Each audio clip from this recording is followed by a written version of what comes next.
Gephi bag എന്ന് പലരും കേട്ടിട്ടുണ്ടാവും. എന്നാൽ ഈ ബാഗിനെ പറ്റി കൂടുതൽ അറിയുന്നവരും അറിയാത്തവരും ഉണ്ടാവും. അറിയാത്തവർക്ക് വേണ്ടി പറയുകയാണ്, ഒരു നേർത്ത കവറിൽ ഉണങ്ങിയ ചകിരിച്ചോറ് പ്രസ് ചെയ്ത് വരുന്നതാണ് ജിഫി ബാഗ്. ഇത് പ്രധാനമായും വിത്തുകളും ചെടിയുടെ കമ്പുകളും വേര് മുളപ്പിച്ചെടുക്കാനാണ് കൂടുതലായും ഉപയോഗിക്കുന്നത്. ചകിരിച്ചോറിൽ കൂടുതൽ ഈർപ്പം നിൽക്കുന്നത് കൊണ്ട് തന്നെ കമ്പുകളെല്ലാം വളരെ പെട്ടെന്ന് വേര് പിടിച്ച് കിട്ടും. ജിഫി ബാഗിൽ ചെടികൾ നട്ടുപിടിപ്പിക്കുന്നതിന് മുൻപ് തീർച്ചയായും ഇത് അരമണിക്കൂറോ 1 മണിക്കൂറോ വെള്ളത്തിലിട്ട് വെക്കണം. വെള്ളത്തിലിട്ട് നന്നായിട്ട് കുതിർന്ന് വരുമ്പോൾ ഈ ജിഫി ബാഗ് ഒരുപാട് വലിപ്പം വെച്ച് വരുന്നത് കാണാം. അതിനുശേഷം അതെടുത്ത് അതിലെ വെള്ളം കുറച്ച് പിഴിഞ്ഞ് കളഞ്ഞതിന് ശേഷം വേണം നമ്മളുടെ കയ്യിലുള്ള ചെടികൾ അതിൽ നട്ടുപിടിപ്പിക്കാൻ.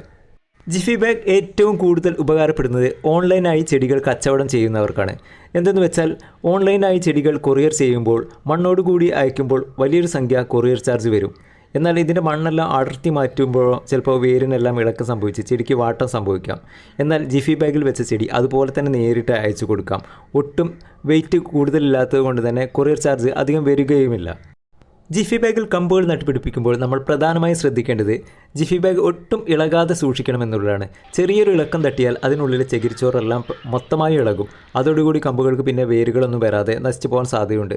അതുകൊണ്ട് നമ്മൾ ജിഫി ബാഗിൽ കമ്പുകൾ നട്ടതിന് ശേഷം ഇതുപോലുള്ള ട്രേകളുടെ കുഴികളിൽ ഇറക്കി വെക്കുന്നത് വളരെ സേഫ്റ്റി ആയിരിക്കും.